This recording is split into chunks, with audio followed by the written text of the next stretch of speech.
യേശുവിന്റെ അത്ഭുതങ്ങൾ പോലെ സാങ്കേതിക വിദ്യയിലൂടെ അവതരിപ്പിക്കാനുള്ള ശ്രമത്തിലാണ് ഇലോൺ മസ്ക്.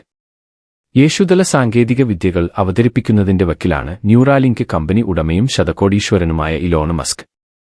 മെയ് 18 ഇസ്രായേലിലെ 9 ഇന്റർനാഷണൽ സാംസൺ സ്മാർട്ട് മൊബിലിറ്റി ഉച്ചകോടിയിൽ ഒരു വെർച്വൽ അവതരണത്തിനിടെ 54-കാരനായ മസ്ക് ന്യൂറാലിങ്കിന്റെ അഭിലാഷമായ ബ്രെയിൻ കമ്പ്യൂട്ടർ ഇന്റർഫേസ് പദ്ധതികളെക്കുറിച്ച് വിവരിക്കുകയും ഗുരുതരമായ വൈകല്യങ്ങളുള്ള രോഗികൾക്ക് കാഴ്ചയും ചലനശേഷിയും പുനഃസ്ഥാപിക്കുന്നതിനുള്ള കമ്പനിയുടെ ലക്ഷ്യങ്ങൾ എടുത്തുകാണിക്കുകയും ചെയ്തു. ഈ വർഷം അന്ധകാഴ്ച എന്നു വിളിക്കുന്ന ഒന്നിനായുള്ള ആദ്യത്തെ ഇംപ്ലാന്റ് നടത്താൻ ഞങ്ങൾ പ്രതീക്ഷിക്കുന്നുണ്ട്. കണ്ണുകൾ നഷ്ടപ്പെട്ടാലും അല്ലെങ്കിൽ ജന്മനാ അന്ധരാണെങ്കിലും അത് അവർക്ക് തുടക്കത്തിൽ പരിമിതമായ കാഴ്ച മാത്രമേ നൽകൂ. പക്ഷേ കാലക്രമേണ വളരെ വ്യക്തമായ കാഴ്ച ലഭിക്കുന്നതിനാണ് ലക്ഷ്യം.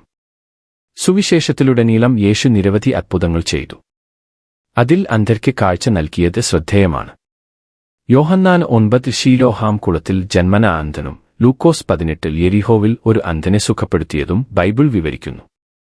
സദസ്സിൽ കൂടിയവരോടായി മസ്ക് ഇപ്രകാരം പറഞ്ഞു: ടെട്രാപ്ലെജിക്സിന്റെ നിയന്ത്രണം പുനഃസ്ഥാപിക്കാനും കാഴ്ച പുനഃസ്ഥാപിക്കുന്നതും വളരെ വലിയ കാര്യങ്ങളാണ്.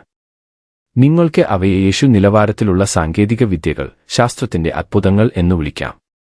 ഈ വർഷം അന്ധകാഴ്ച എന്നു വിളിക്കുന്ന ഒന്നിനായുള്ള ആദ്യത്തെ ഇംപ്ലാന്റ് നടത്താൻ ഞങ്ങൾ പ്രതീക്ഷിക്കുന്നുണ്ട്. കണ്ണുകൾ നഷ്ടപ്പെട്ടാലും അല്ലെങ്കിൽ ജന്മനാ അന്ധരാണെങ്കിലും അത് അവർക്ക് തുടക്കത്തിൽ പരിമിതമായ കാഴ്ച മാത്രമേ നൽകൂ.